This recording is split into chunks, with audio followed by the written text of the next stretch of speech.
Buen día, mis hermanas.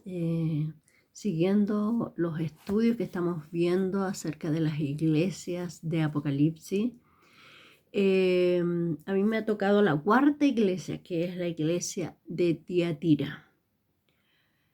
Que el Señor nos ayude. Vamos a leer la palabra del Señor, que dice así: y escribe, y escribe al ángel de la iglesia en Tiatira, el Hijo de Dios, el que tiene ojos como llama de fuego y pies semejantes al bronce bruñido, dice esto: yo conozco tus obras, y amor, y fe, y servicio, y tu paciencia, y que tus obras postreras son más que las primeras.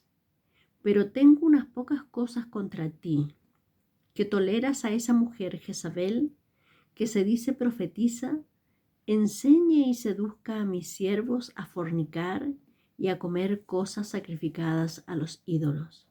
Y le he dado tiempo para que se arrepienta, pero no quiere arrepentirse de su fornicación.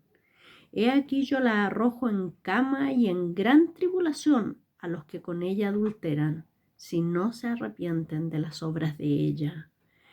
Y a sus hijos heriré de muerte, y todas las iglesias sabrán que yo soy el que escudriña la mente y el corazón, y os daré a cada uno según vuestras obras.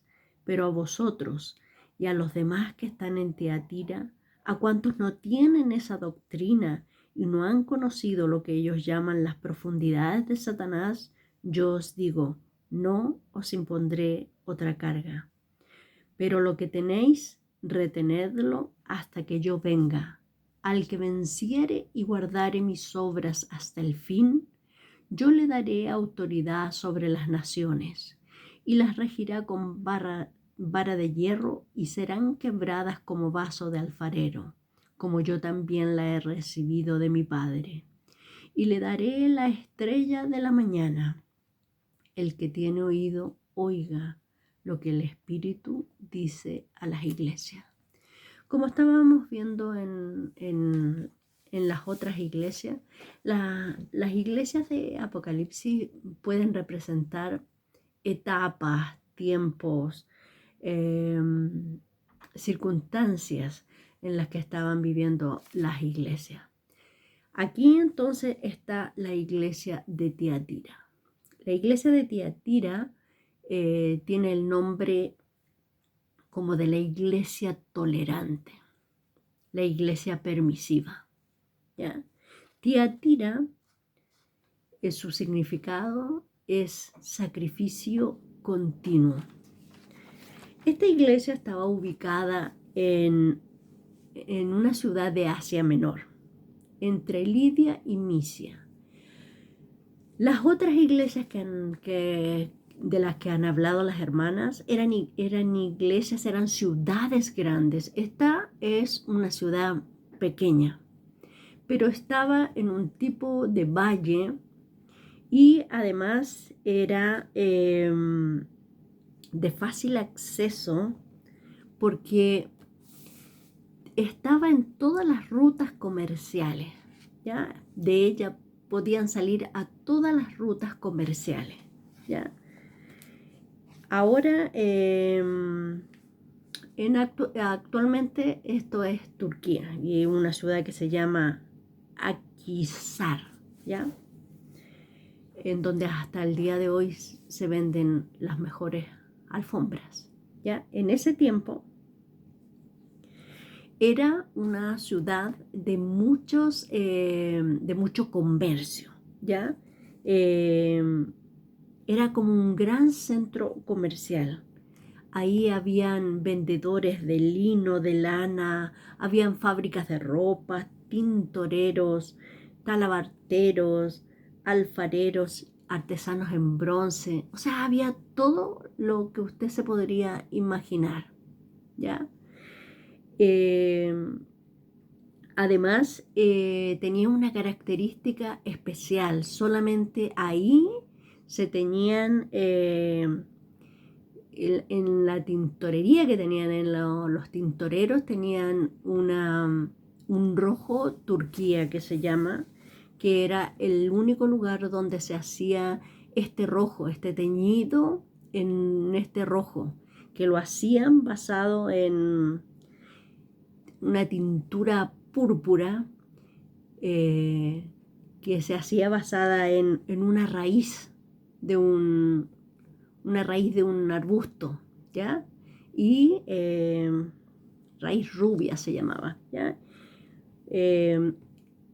En otros lados esta tintura se hacía con crustáceos, pero solamente en este lugar estaba este rojo Turquía, que ahora se le llama, y que era el púrpura. Si ustedes se acuerdan, la palabra del Señor nos habla de que Lidia era vendedora de púrpura, era de acá, ¿ya?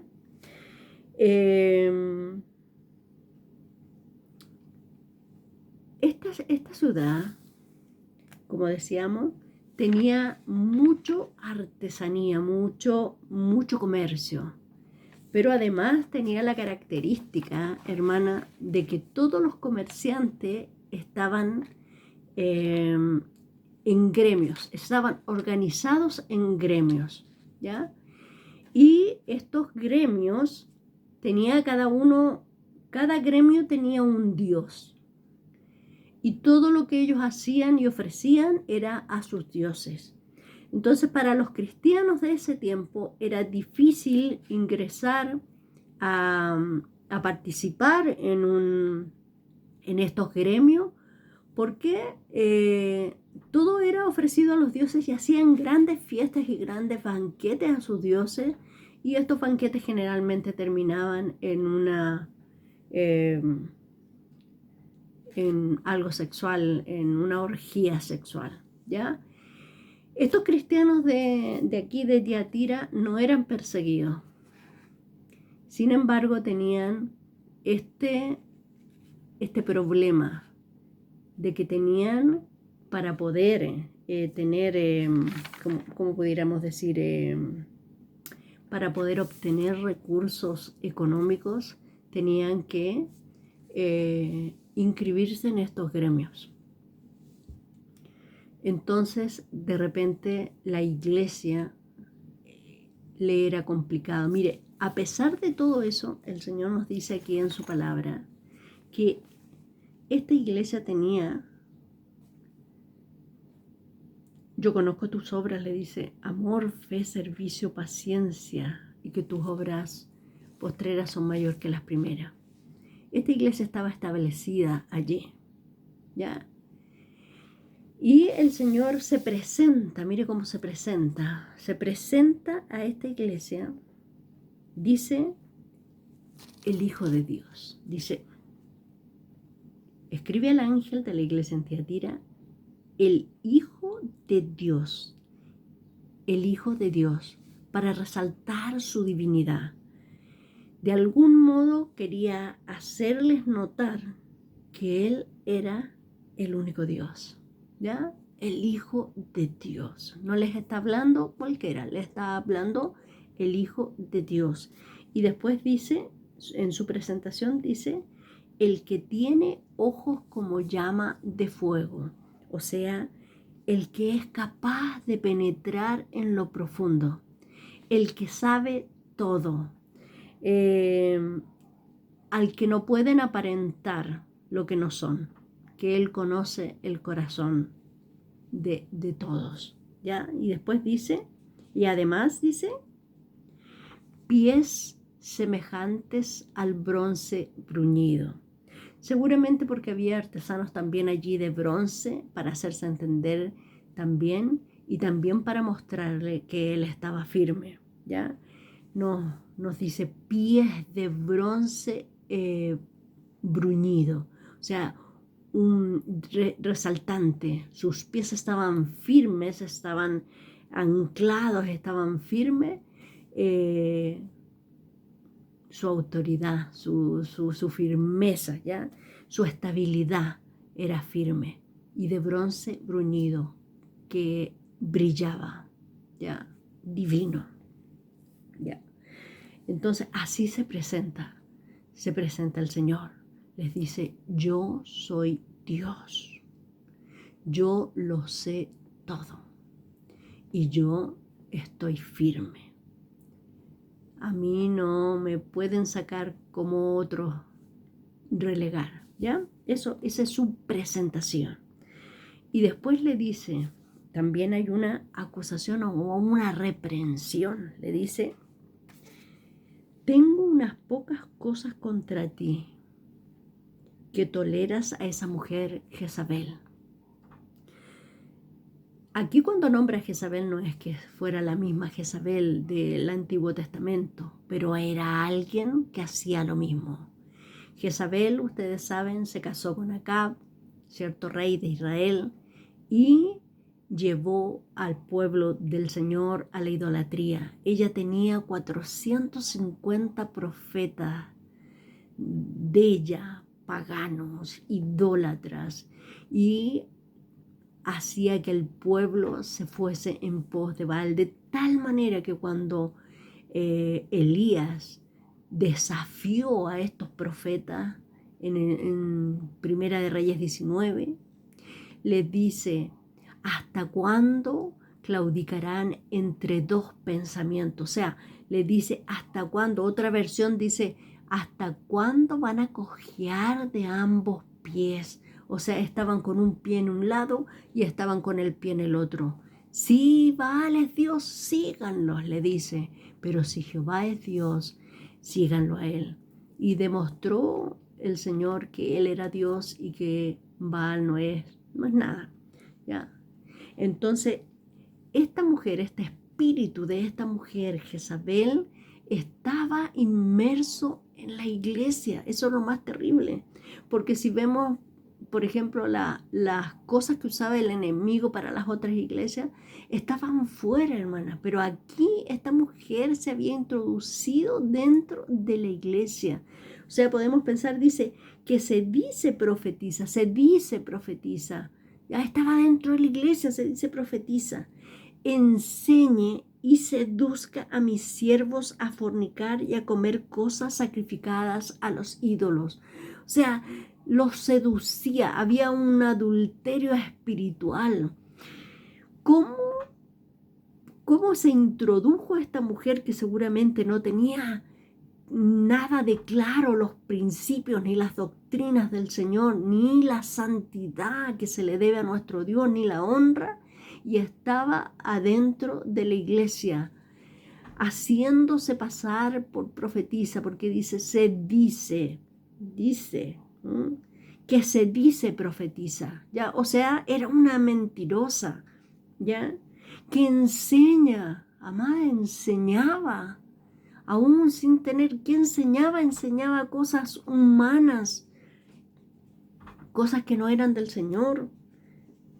Y dice que seducía, o sea, los convencía de que lo que estaban haciendo era lo correcto. Entonces dice, tengo esto contra ti, que toleras. Ahora se habla mucho sobre la tolerancia, pero debemos saber que nosotros tenemos parámetros claros en la palabra del Señor. ¿Hasta dónde puede llegar el cristiano sin caer en este adulterio espiritual? ¿Ya? Dice, y le he dado tiempo. Mira, el Señor se daba el tiempo para hablarle a esta mujer que se arrepintiera, que no estaba haciendo lo correcto, pero no quiere arrepentirse. O sea, esta persona estaba obcecada en lo que estaba haciendo y no se quería arrepentir de su fornicación. Podemos pensar aquí no solamente que hablan en la parte sexual, sino que está hablando también en la fornicación espiritual, que hacía que los cristianos, enseñaba que los cristianos podían hacer cosas, podían estar inmersos en cosas que no corresponden a la altura del llamado del cristiano. Amén. Y le da un juicio a ella, ¿no? Le dice que la arrojará en cama y en gran tribulación. O sea, el Señor le dice, va a tener su justo castigo, ¿ya? A los que con ella adulteran, ¿ya? Si no se arrepienten, aún estaba esperando al Señor que se arrepintiera. Y a sus hijos, dice, porque tenía seguidores, tenía hijos ya. Estamos hablando de una congregación, hermanos, tenía un grupito ahí, ¿cierto? Pueden ser hijos también que tuviera hijos, pero también puede ser que tuviese un grupo de seguidores, ¿ya? Y dice, heriré de muerte. Y todas las iglesias sabrán que yo soy el que escudriña la mente y el corazón. O sea, el Señor dice, a mí no se me va nada. Yo los estoy viendo, yo estoy viendo lo que están haciendo. No, no lo voy a pasar por alto, ¿ya? La mente y el corazón. Y os daré a cada uno según vuestras obras, ¿ya? Pero también hay un remanente que quedó aquí, ¿ya? Un remanente, algunos fieles que leían la palabra, que seguían los principios del Señor a pesar de la situación que estaban viviendo, que no vendían la verdad, que no hacían concesiones por rompiendo las verdades del Señor, ¿cierto? Y dice, pero a vosotros y a los demás que están en Tiatira, a cuantos no tienen esa doctrina, se había convertido en una doctrina, hermana, qué terrible. Y no han conocido lo que ellos llaman las profundidades de Satanás. ¿Sabe que esto es tremendo? Porque cuando habla aquí de las profundidades de Satanás, o sea, ellos estaban metiendo, aparentando que no era malo, tolerando, siendo permisivos en muchas cosas, no sabían que se estaban adentrando, que estaban introduciéndose en las profundidades de Satanás. Así como Lot, que se fue poniendo sus tiendas, dice, hasta que ya después lo vemos inmerso en medio de la ciudad de Sodoma y de Gomorra. Dice, estas eran las profundidades de Satanás. Y él les dice, no les impondré más carga. O sea, yo sé que están ahí, están permaneciendo, que se están manteniendo en la fe, que están luchando, que están confiando en que yo soy el que da los recursos, que yo soy el que bendigo. Yo sé, dice el Señor, no les impondré otra carga, pero lo que tienen, los que hasta ahora han logrado, la revelación que han recibido hasta ahora, les dice, retenedlo hasta que yo venga. Manténganse firmes en la fe hasta el final, dice. Y la promesa, al que venciere y guardare mis obras hasta el fin, yo le daré autoridad sobre las naciones. Fíjese que en el Salmo 2 el Señor dice, hablando de Jesucristo, pídeme y te daré por herencia las naciones y las regirás con vara de hierro. Esa autoridad que le fue dada a Jesucristo, nosotros la obtendremos también para gobernar a las naciones. Entonces le dice, y las regirá con vara de hierro y serán quebradas como vaso de alfarero, como yo también la he recibido de mi Padre. ¿Sabe? Me da la impresión que aquí el Señor usa esto, de que yo le daré autoridad sobre las naciones, porque con seguridad esta iglesia había perdido autoridad de Dios, como estaban haciendo concesiones, como estaban siendo tolerantes a cosas que el Señor no le agradaba, estaban siendo permisivos al pecado, a la idolatría, a la seducción de esta mujer. El Señor dice, pero yo al que venciere le daré autoridad sobre las naciones. Y después dice en el 28, y le daré la estrella de la mañana. O sea, yo les voy a dar un nuevo día en el cual yo seré la estrella que alumbrará esa mañana. Al que tiene oído, al que quiera oír, al que tenga los oídos dispuestos, dice, y el que tiene oído, oiga lo que el Espíritu le dice a las iglesias. Hermanas amadas, una iglesia tolerante, una iglesia permisiva, una iglesia que había permitido que una mujer que no tenía la doctrina del Señor, estuviese imponiéndose.